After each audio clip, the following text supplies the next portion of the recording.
Televidente não de nós TV, nós está aqui na junto com pessoa conhecida, a cara está conhecida. Me te quero minuto que nem menciona o nome. Feliz momento, babo. Danke. Bota aqui na tarde para a conferência. Que coisa é dul que você tem a tarde? Bom, a mim forma parte de minha própria companhia, dus Wave Etiquette and Manners. Eu sou uma consultant na senhora Carmen Brevel, que é voorzitter da organização, que organiza o congresso aqui. Dus eu estou na tour classe de advies, riba é parte do protocolo internacional, que nós temos invitado na Jafo, dus senhora Fátima Buto, que é VIP guest, já é tarde. Dus met doen aan advies kiko nandi ko tene kwenta ko ne pa ora ko nanti VIP e também maduna também training briefing anto natur e membro nandi e organização pa coisa ko nandi ko tene kwenta ko ne ora nossa trata de etiqueta de negócio. Tem uma diferença entre si também?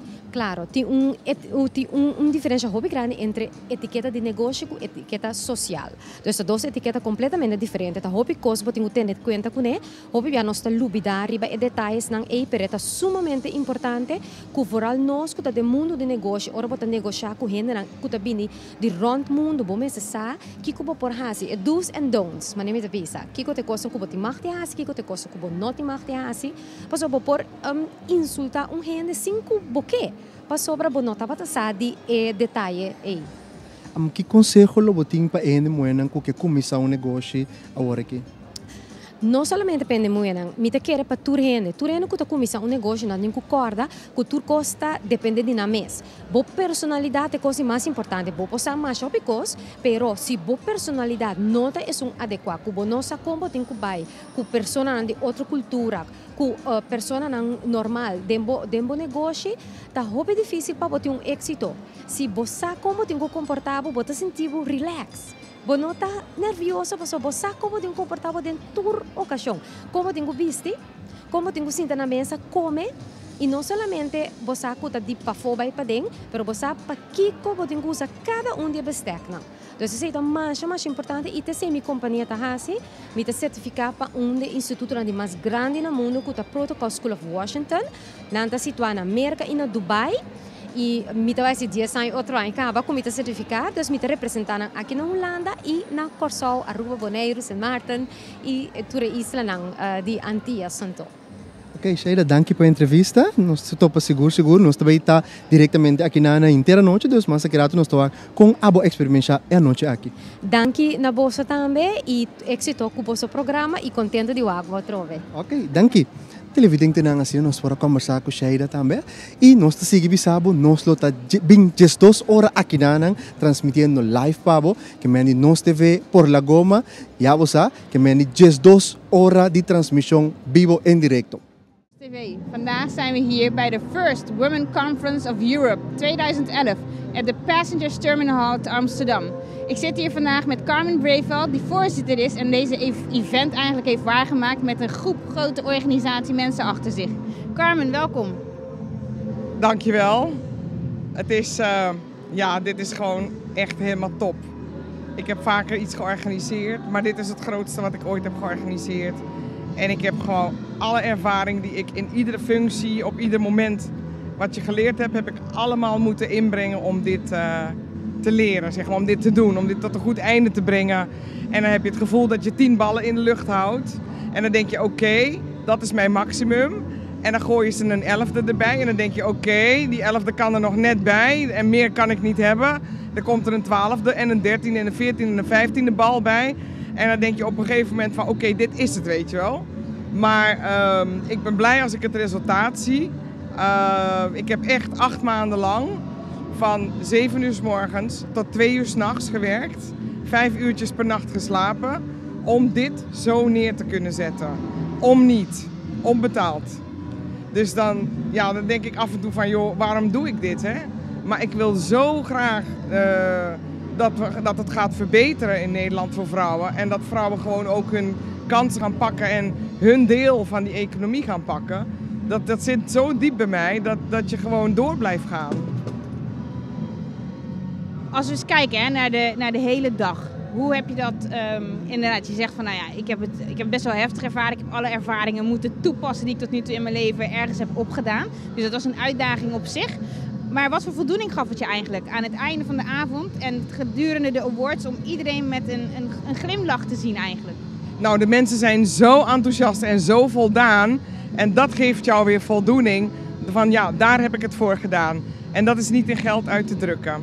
En je leert ook precies als je zoiets moeilijks neerzet in Nederland. Dan leer je wie zijn je vrienden en wie zijn je vijanden. En ik moet zeggen, ik ben positief verrast door de mannen die allemaal gezegd hebben, heel goed dat je dit gaat doen. En die mannen ondersteunden mij onvoorwaardelijk. En er zijn toch een paar vrouwen geweest die gezegd hebben, even kijken of we haar kunnen laten struikelen. Want wie denkt ze wel dat zij is om dit te organiseren? En dan word je weer door anderen geholpen en dan denk ik, nou, ik zal jou een poepie laten ruiken. Dus die zaten vanavond ook in de zaal en die zaten echt te kijken van, damn. Toen ze die modeshow zagen, wat ze nog nooit in hun leven gezien hebben, zo compleet, zo professioneel.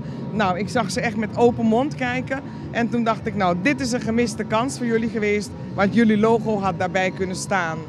Dus ik laat ze gewoon met kwaliteit zien, veeg ik jou van tafel. Gewoon met kwaliteit, niet met ruzie, maar met kwaliteit. En dat is een heerlijk gevoel, ook voor de sponsoren die wel in je geloven. Daarom, ze hebben allemaal voor 3 jaar getekend en 1 sponsor heeft voor 4 jaar getekend. Want ik heb gezegd, of je gaat met mij all the way of niet. Dus we gaan dit in ieder geval 3 jaar groter maken.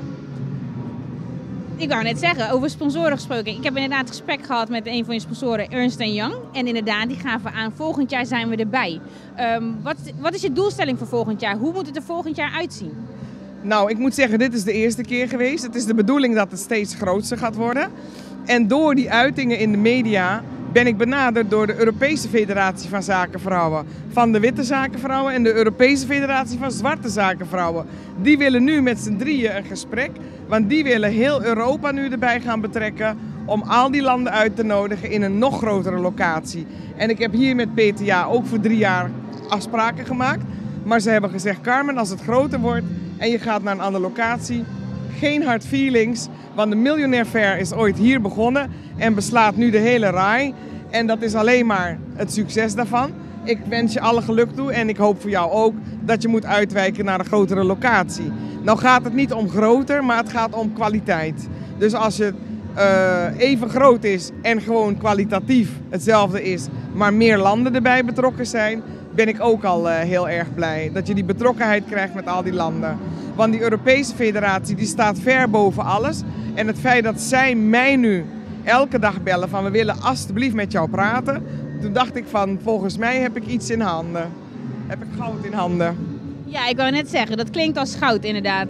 En vooral wat je zegt, hè, ze steunen je onvoorwaardelijk. Vooral de PTA, hè, dat is inderdaad de onvoorwaardelijke support die je graag zou willen. Om inderdaad volgend jaar en het jaar daarop tot iets groters te komen. Is er iets waarvan je tegen de vrouw, wat je de vrouw eigenlijk wil meegeven aan volgend jaar en het jaar daarop? De mensen die je hier zou willen verwachten?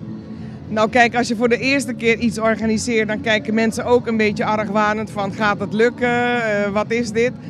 En dit heeft zo'n goede uitstraling dat ik denk dat het nog meer vrouwen inspireert om mee te doen, om ook te participeren. En ook echt lid te worden van die federatie. Want de zakenvrouwen die ik heb ontmoet, die ik heb geholpen met hun business, hebben zoiets gehad van, goh, jullie helpen ook echt hè. Je zegt het niet alleen, maar je hebt me echt geholpen met mijn business. Toen dacht ik, ja, wat dacht jij dan? Ja, maar jouw voorgangers, ik zei, nou, daar wil ik niet over praten. Wij hebben een doelstelling om vrouwen verder groot te maken, hun organisatie. Als ik leergeld betaald heb, waarom zou jij ook weer leergeld moeten betalen als ik jou kan influisteren? Doe het zus en zo, pas op, want anders gaat het fout. Dat is voor mij een kleine moeite en jou scheelt het weer een hoop geld en leergeld. Nou, ik wil zeggen in ieder geval, als vrouw zijnde en young professional heb je mij voldoende geïnspireerd en motiveerd om in ieder geval door te pakken. Ik hoop dat het ook geldt voor de kijkers van NOS TV thuis. En ik nodig de vrouwen in ieder geval uit om volgend jaar hierbij aanwezig te zijn.